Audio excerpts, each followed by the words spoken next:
Angie Everhart is engaged. I'm very happy for her. She's a lovely dame. I did a horror movie with her, Bordello of Blood, and enjoyed my time, excuse me, with her immensely. Real sweetheart. Couldn't be happier. And mazel tov, Angie. Let's see what's happening this hour. Wow. Next segment, not this one, but next one, Shatner. That's all it takes. It's like Sharo now. We got to start spelling it C-H. C-H-A-T-N-E-R, Shatner, about a live movie theater event for his one-man show, Shatner's World. Wait a second. Can't just... Oh, there it is. Also this weekend's Hollywood Charity Horse Show.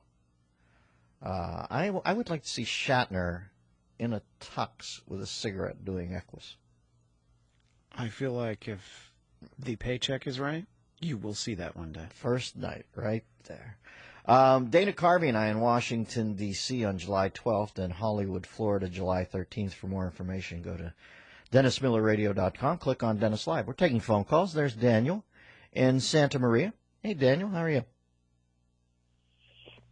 Hi, Dennis. How are you? Good. What's on your mind?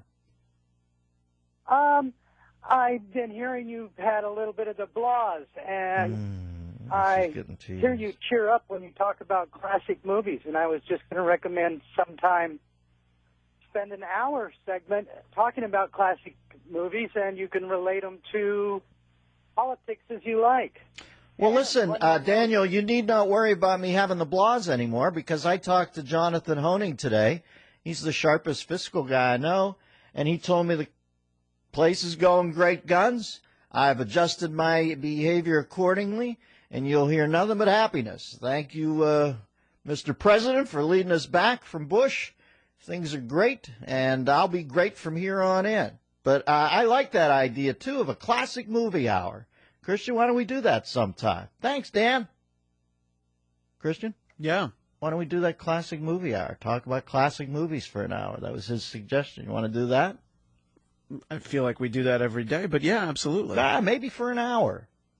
Good idea. Let's go to Dave in Florida. Dave, how are you? I'm great, Dennis. How you doing? Great. Hey, I want to go from good movies to bad movies. I don't know if you've heard. I'll do a whole day on bad movies. I don't know if you've heard, but I know you've interviewed him. Joel Hodgson is thinking about putting the band back together, getting the MST 3000 crew back again, and ranting on some bad movies. I want to get your take on that. I know you're a fan. Boy, I thought they left. That's like the band getting back together, Christian, didn't that? Yeah, didn't they? They ended that in 1999, and then they went on like separate groups, and like the guy who took over for him ended the show. And I didn't think it ended. I'd have to talk to Joel about that because it did not end well. Well, I read an interview actually, and thanks, Dave. What he's thinking about doing is. The show would be probably, for Netflix or maybe on the internet, but he wouldn't star in it, and neither would any of the other guys who were on it later.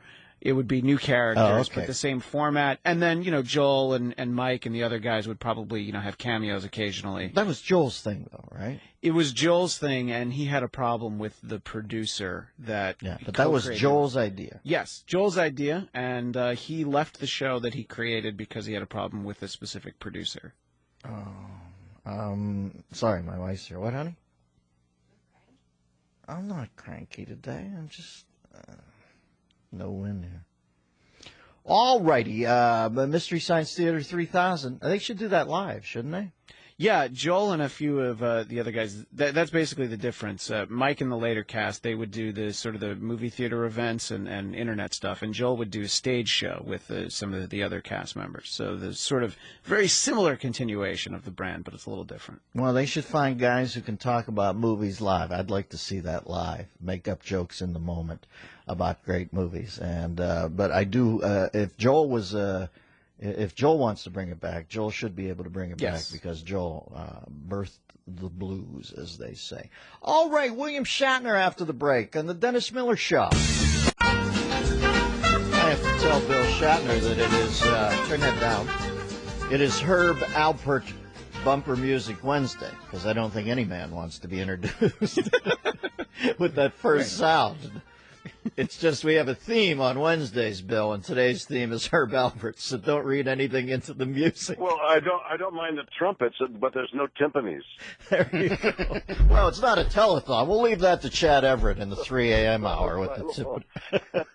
We're talking to Bill Shatner, who what do I have to tell you? He's been great at everything he's touched, be it serious roles or be it humorous roles or be it science fiction roles. He's also got a one-man show now. I had no idea. Shatner's World. It'll be in theaters this Thursday at 7:30 local time. Explain the concept to me, Bill. We'll get to the horse event. I will, because you've left it all up in your introduction. I mean, now I have to backtrack and fix it. Here's what's happening. At tomorrow night, at 7 o'clock or so, 7:30, at a local movie theater near you, 700 theaters across the country. So at some place at your listening audience, there is a movie theater that will be playing the film of my one-man show, which opened on Broadway a while ago, got great critical notices. Audience loved it. I toured in it. I filmed it. I captured the live performance on film, and that film is playing in a movie house. So for the price of a movie ticket, you can see a Broadway show, and if you want information about all that, because it was a delirious, delicious show, if you want information, go to Shatner's World, which is the name of the show, shatnersworldcinema.com. You will find out the name of the theater near you. You will find out how to buy tickets, and you will have a grand time, as did so many thousands of people who have seen the show. Now, can I expect to find you in a white button-down shirt with black hose, black heels, doing an Elaine Stritch thing from a stool? Yes, you might find that if you look very carefully. Well, Bill, it's been the most eclectic CV you have. Do you go from the beginning of Shadow? I don't know. Take me through the arc. Yeah, exactly. I start at the beginning and at the end. I die on stage just for that performance. So it starts at conception and ends at it is a look at the show's theme is the joy of life. The show's theme is saying yes to opportunity to be alive during the brief time we all are alive. So thematic to that are stories and episodes and music. And I talk about gorillas, and I talk about motorcycles, and I talk about comedy, and I talk about love and hate, and I talk about Star Trek, and I talk about Dennis Miller. I mean, anything. Well, the one-man show, folks, and now that I see this is a Fathom event, fathomevents.com, you can find out more. We do the Mystery Science Theater 3000 guys over here. They do those shows, too. This is a taped performance of his one-man show, Shatner's World. It'll be in theaters this Thursday. It's at 7:30 local time in your theater, over 700 venues, as Bill said. So look for the one nearest you. And, Bill, I guess it all leads us to the inevitable conclusion that out of all the great characters you've played, the most important character you've ever been brilliant at is William Shatner, quite frankly. Well, the truth of the matter is every performer is themselves. They bring some aspect to a role they're playing, but always it turns out to be them. And we can't escape that. I can't think like you. I wish I could be as funny as you, but I can't be, and as observant and piquant as you. But I am me, so I bring that to the role, and therefore the story I am telling you is me, but it is more than me, if you understand. Well, you seem like a man in full, as Tom Wolfe said to me. I always think, wow, this is a happy man. And how ironic that I think your happiness, your contemplative manner, will lead you to eventually outlive the times that Star Trek was set in. That's how long you're going to live. If it were true, it would best be now, because time is marching on. It's a wonderful show, Dennis. I hope you'll have an opportunity to go to a movie theater near you, or bring your friends, or whatever. It is a joyous show, and your listening audience will love it. Well, Bill's also bringing his one-man show to the Hollywood Theater at the MGM Grand. I've performed many times in that theater. Great place. In Las Vegas, June 19th through 21st. Now, we're talking about joy. And that's the live. Yeah, the live one. And I'm so looking forward to it, Dennis. I've never been able to use the phrase, I've played Las Vegas, but I'm playing Las Vegas for those 3 nights on June 19th, 20th, and 21st, indeed. Now, it's interesting you're talking about joy, Bill.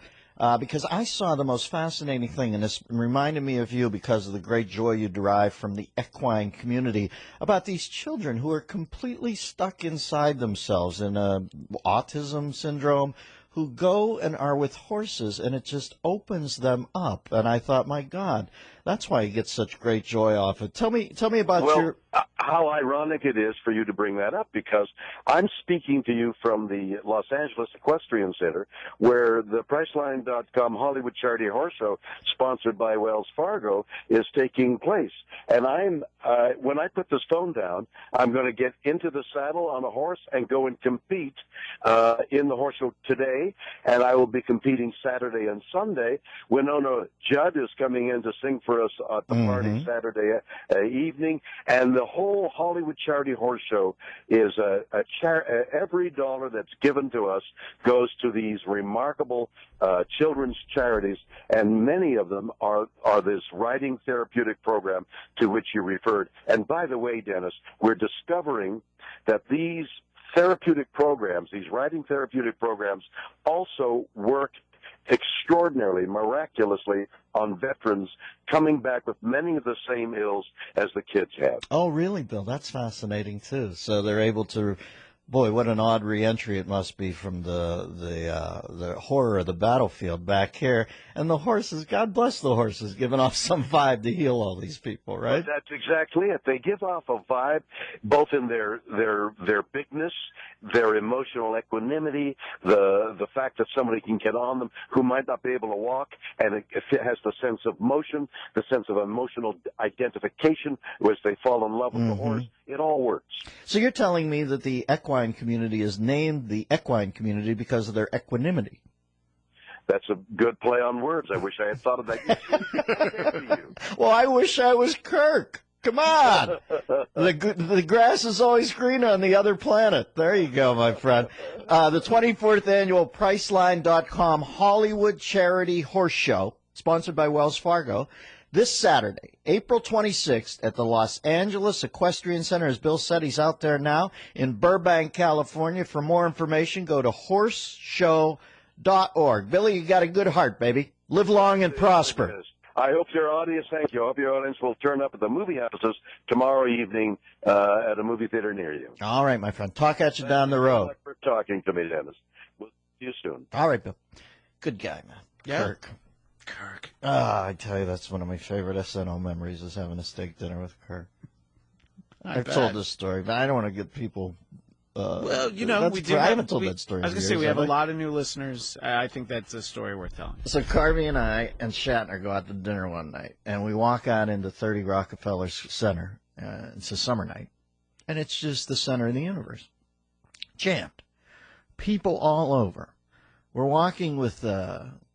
a bus stops, and a guy opens the bus door. I had heard this story about Chevy Chase and always wondered if it was apocryphal. Chevy said when he first knew he was famous, as a bus stopped on Fifth Avenue near St. Patrick's and screamed Chevy at him. People all taking pictures out the window. But then I had it happen with Shatner, where a bus stopped, and everybody knows Bill Shatner, but they all know him as Kirk. I mean, they know he's Shatner, but all their fond feelings for him at that point, and he's certainly morphed out now into a second career of some sort of self-deprecation and parody, which I find very endearing. But at that point, it was all Kirk. And you'd hear, Captain Kirk! Kirk! James T! Then the insiders, Tiberius! And everybody's saying hi to him. And as we walk to the steakhouse, at this point, he's, 25 years into being thought of as a spaceship commander. Yeah, exactly. And he's a little down on it. I think as you get closer to your denouement, you re-fall in love with things that you can dare to disparage in your middle age. But then at the end you go, my God, how lucky I got to be Captain Kirk. But at that point, he's a little hangdog about it. And he's throwing up the live long and prosper thing at hip level. That's what he's giving to people. He's talking to me. Now, I've had the Chateaubriand here, but the New York strip, the bone-in, it's the T-bone is just... And somebody's screaming Kirk, and he just half glances their way and throws the Live Long and Prosper digital split up, but he doesn't even bring it up in front of him. He throws it up in a back, like Kenny Rosewall's backhand. And I said to him, "Is that all you're giving up, Bill? Is that all you give up anymore?" And he looks at me and he extends his hands and passionately he looks at me and he says, "What do you want me to do? I'm not Kirk." And I said, "Literally, as you deny being Kirk, you've never been more utterly Kirk." And I could see the strange world that was Bill Shatner. God, he made me laugh a lot. All right. 866-509-RANT, our phone number, and it's such a good cause. We'll plug it once more. He's got the Priceline.com Hollywood Charity Horse Show, and it's sponsored by Wells Fargo. So Bill is master. That's what a convivial interlocutor he is. He's able to give people the credit for the show at the beginning and then a different company at the end. Yes. The Priceline.com Hollywood Charity Horse Show, sponsored by Wells Fargo. Beautiful. And I didn't even notice it till now. That's what a mediator Bill Shatner is, that he's able to put a different sponsor on the beginning and end of the simple words Hollywood Charity Horse Show. This Saturday, April 26th, at the Los Angeles Equestrian Center in Burbank, California. For more information, there's the simple address, horseshow.org. Phone calls rest of the hour, 866-509-7268. This is the Dennis Miller Show. Hey, folks, welcome back to the Dennis Miller Show. Sorry, I got a little peanut butter toast in my mouth. Christian, can you remind me in your Protesterial checklist to not eat peanut butter toast that close to a break? I believe I've tried before, but you can add some sawdust to that. That'll definitely make it easier for you to come back on the air.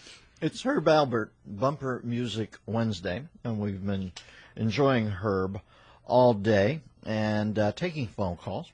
866-509-RANT, 866-509-7268. And you can also leave us a voicemail there. Let's throw a dart. No, let's take one on immigration. I see a couple under there. John in North Dakota, and this speaks back to an earlier past, present, future hour we did with Victor Davis Hanson, where I think I might have pushed this idea a little. John in North Dakota, voicemail number 1. There's always worried about immigration from Mexico. Why don't we just allow Mexico to become part of the United States? And then there wouldn't be an immigration issue. I don't know that that's what... I don't think that Mexican people want to come here to have it be like Mexico. I think that might be why they're fleeing Mexico.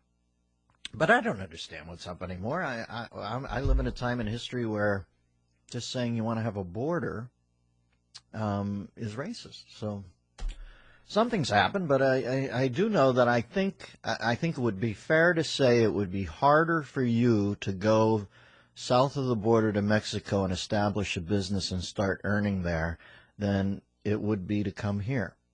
I think that's a fair statement. So I don't quite understand borders. I guess a border is a thin line separating countries, but I guess in contemporary climes we're reminded that even a thin line has two sides to it, so two facades. And so I guess the one is impenetrable, and in the spirit of keeping, the Mexican heritage, and the other one is diaphanous, and if you note that difference, it's racist. So I don't even understand anymore. Frank in Memphis. Hey, Frank, how are you? Oh, well, thank you. How about yourself? Good, Frank. Earlier in the show, you were talking about wrestling and growing up in Pittsburgh and watching wrestling. Memphis, hotbed of wrestling for years and years and years. And back in the late 50s, early 60s, there's a wrestler here that was a bad guy, had blonde streak in his hair. His name was Sputnik Monroe. Now that one I've never heard of. Oh, gosh. Oh, he was big locally. And there's a fellow that's written a book about the early days of wrestling in Memphis. And the title of the book is Sputnik, Masked Men and Midgets. Wow. If that isn't a book title that will draw you in, I don't know what is. Thank you, Frank, in Memphis. And Sputnik, Masked Men, and Little People. Just saying, I find it easier to just get midget out of the way if I was a small person although it's 2 syllables, but the other one turns into Middle Earth or something. Is that what the name of that place is? Where the hobbits live? Yeah. Yes. And then this little people. I just had more trouble. That's 4 syllables. Midget, you're in, you're out. 4 syllables there, and it's got a whole Miss Brigadoon feel about it. 866-509-7268. 866-50-RANT, our phone number. 509-RANT. What did I say? 50-RANT.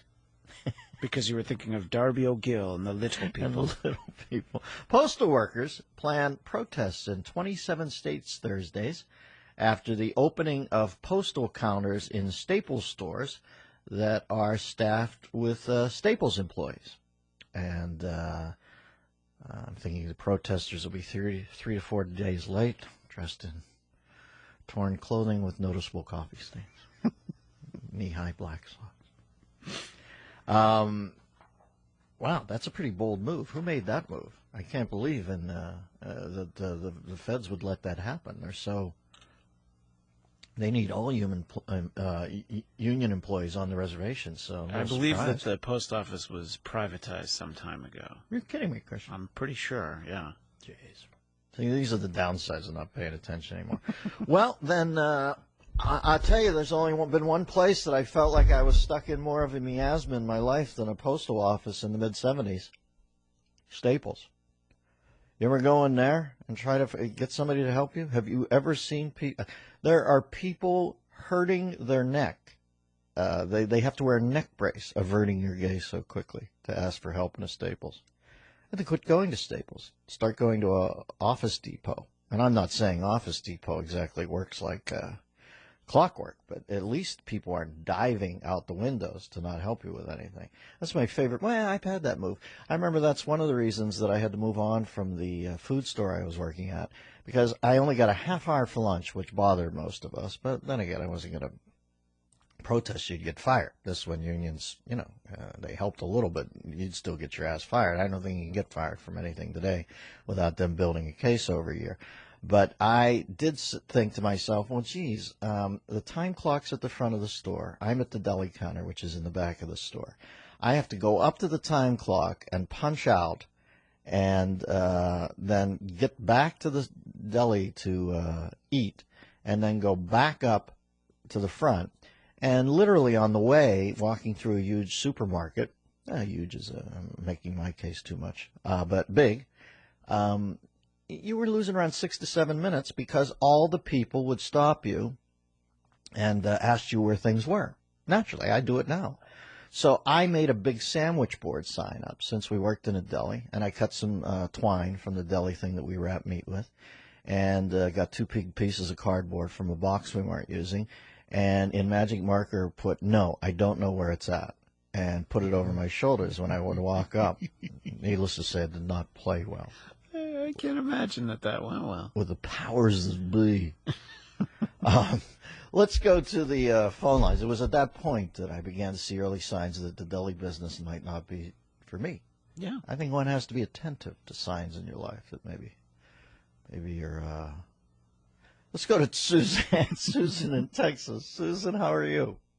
She handed me the phone, Dennis. I'm sorry, but it was... No, that's okay. Oh, I love you, dude. I can't believe I'm talking to you. Well, that's nice. Say hi to Susan for me. I gotta move on here and tell her I dug wrestling too, and thanks for the nice call. All right, 866-50-7268. Wait a minute. Make them work for it. Oh. Make them work for it. Think about that for a second. 866-509-7268. Dennis Miller Show.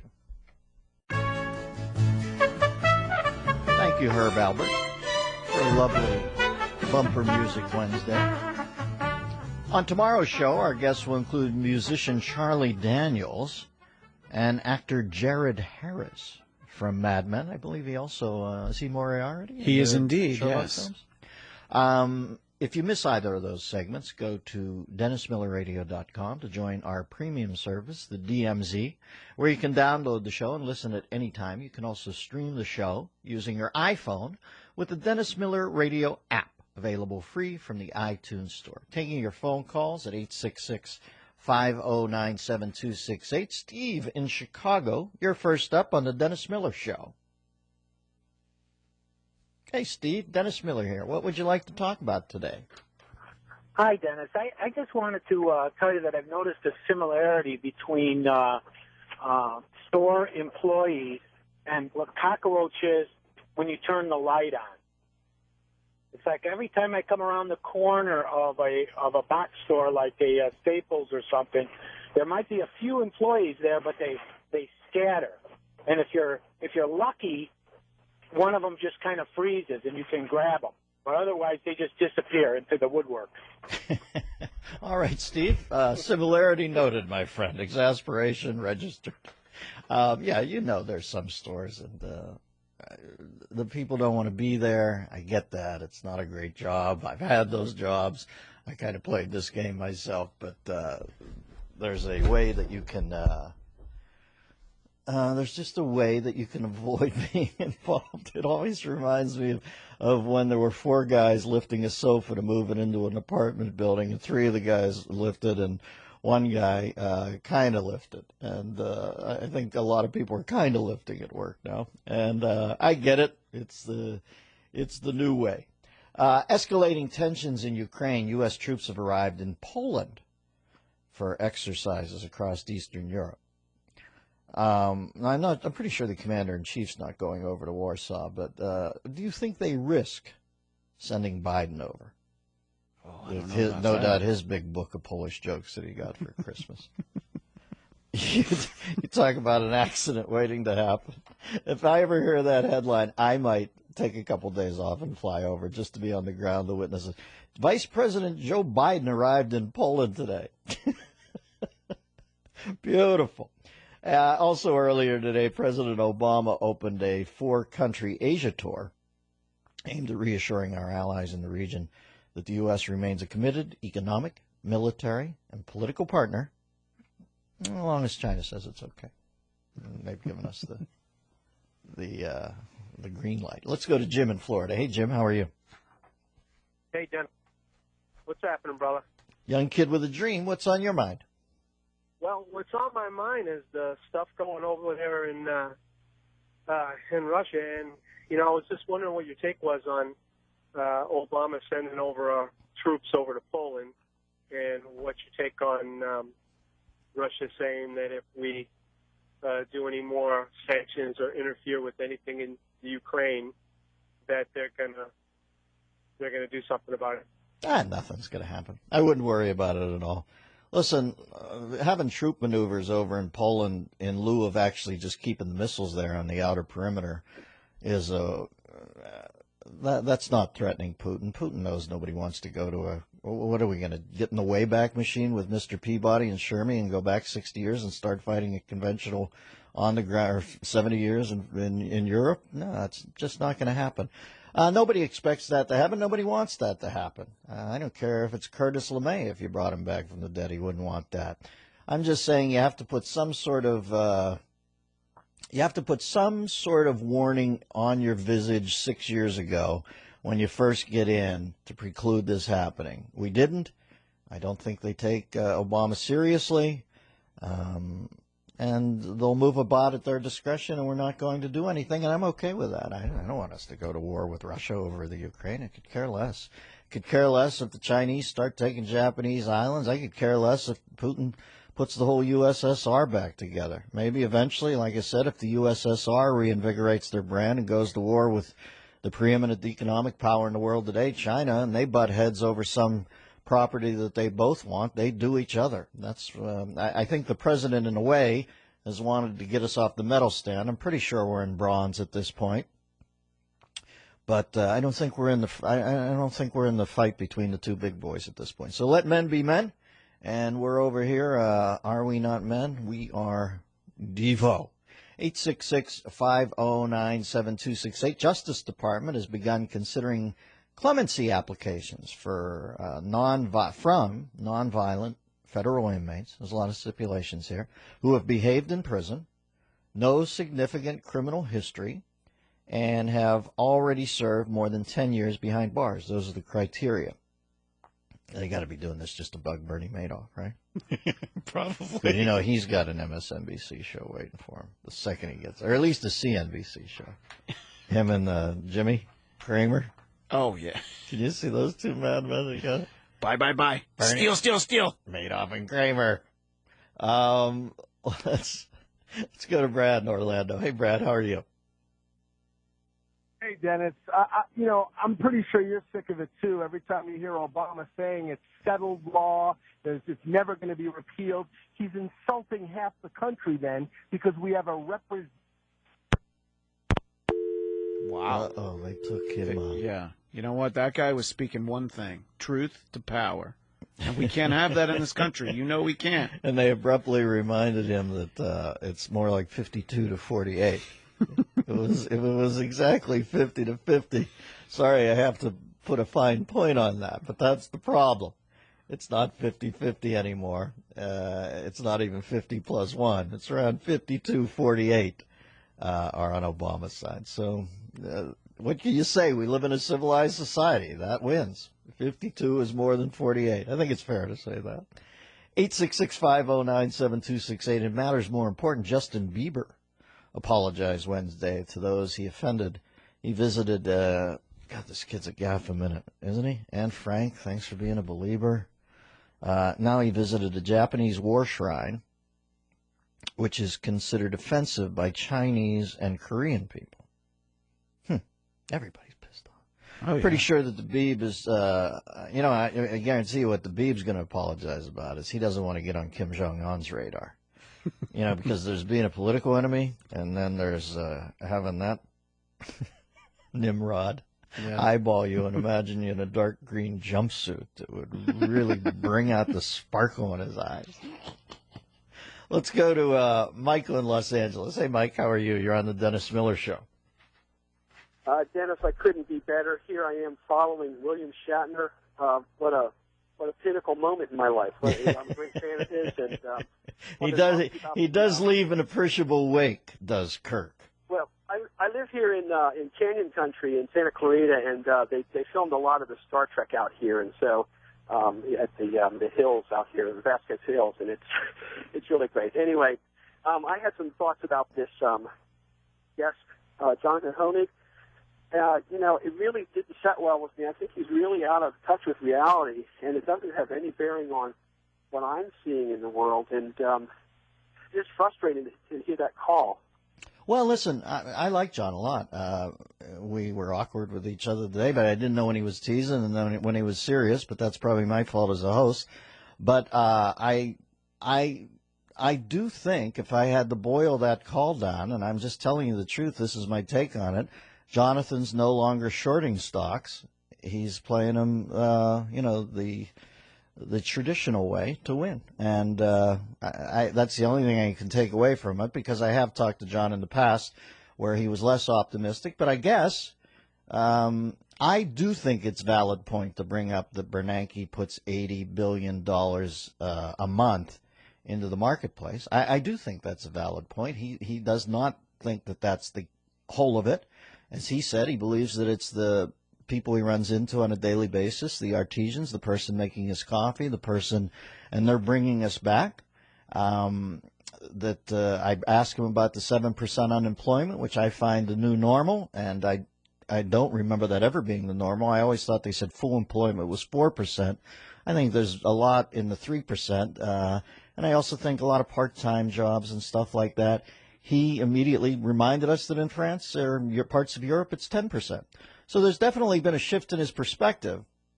But I do want you all to know that I am a happy man.